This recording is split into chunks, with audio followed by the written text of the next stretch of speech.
Friends देखंतु government of India ministry of defence Indian navy तरफ recruitment आसी 2024 जोटा कि सिविलियन पोस्ट सब रही कहले क्वालिफिकेशन 10th थारू डिग्री पर्यंत पिला अप्लाई करेंगे। विभिन्न प्रकार पोस्ट अच्छी बहुत भल सुजोग अच्छी एज 18 ରୁ 30 वर्ष भितर अच्छी सबू पिला गोटे भल सुवर्ण सुजोग अच्छी आउ हैंडिकैप पिला माने भी पकई पारे जो फिजिकल डिजेबिलिटी से माने पकई पारे तार पोस्ट भी अच्छी। देखंतु तार ऑफिशियली साइट आप जाना हेल्ले तार अच्छी www.joinindiannavy.gov.in यही साइट की जाकि आप 20 तारीख ठारू अप्लाई करेंगे। मैं तार डिटेल्स कही दूँ ये सब group C post post details कौन सब बाहर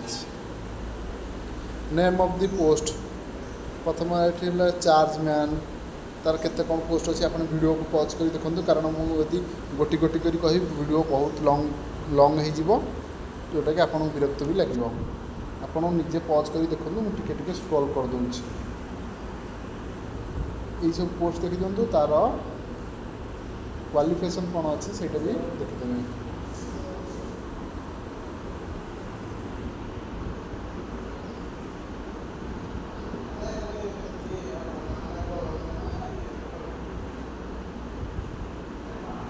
देखो फायरमैन भी अच्छी बहुत भल पोस्ट देखो फायरमैन भी अच्छी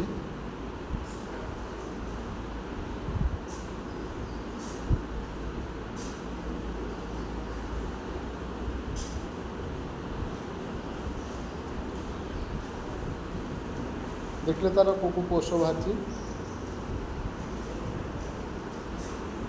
तार एजुकेशनल क्वालिफिकेशन आपको कहूँ और एज भी देखूँ आगे एजटा देखी दिंतु एज लिमिट देखूँ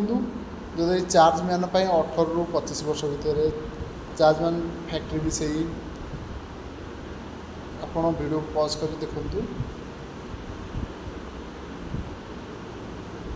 फायरमैन अच्छे 18 ରୁ 27 वर्ष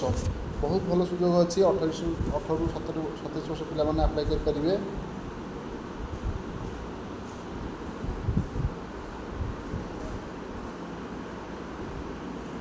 क्वालिफिकेशन देखो प्रथम रहा जो चार्ज मैन तार bachelor of science degree with physics और केमिस्ट्री मैथमेटिक्स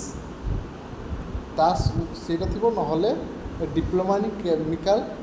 इंजीनियरिंग करथिबा दरकार और चार्ज मैन फैक्ट्री भी अच्छी सी भी bachelor of science degree physics chemistry सेटा करथिबा सहित एटा करथिबे नहले और देछि डिप्लोमा इन इलेक्ट्रिकल जो डिप्लोमा पिला से माने पकई पारे कौन diploma electrical electronics mechanical computer application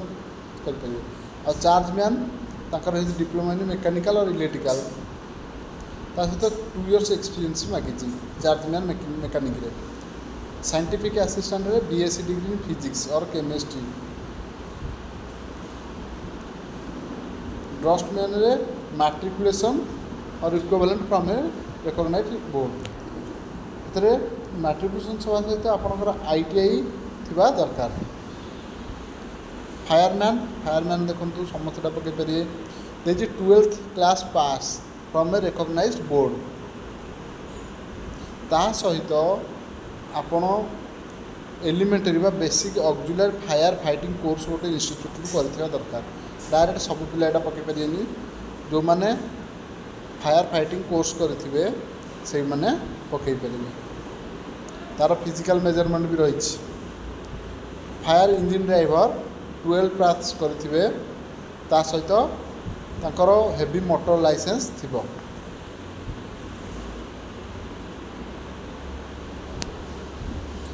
खाली 12th लिखी भल सुजोग अच्छी 12th पास सहित हेवी मोटर लाइसेंस थी हेवी मोटर लाइसेंस थी आर्ट्स पिला भी पकई पारे।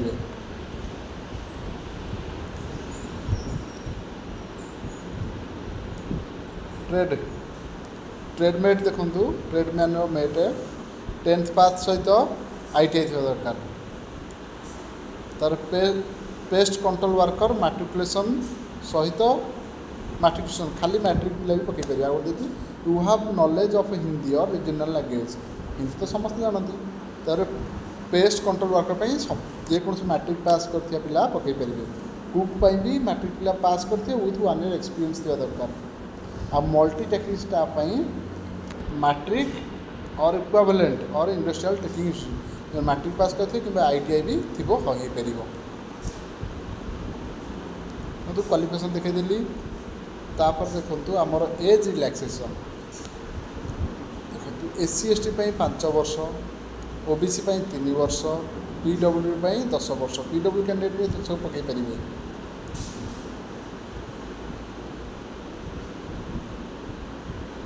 हेले बहुत बड़ा एज रिलैक्सेशन रही आप फायरमैन 36 वर्ष कहते OBC मान 3 वर्ष SC ST 5 वर्ष रिलैक्स पाइपर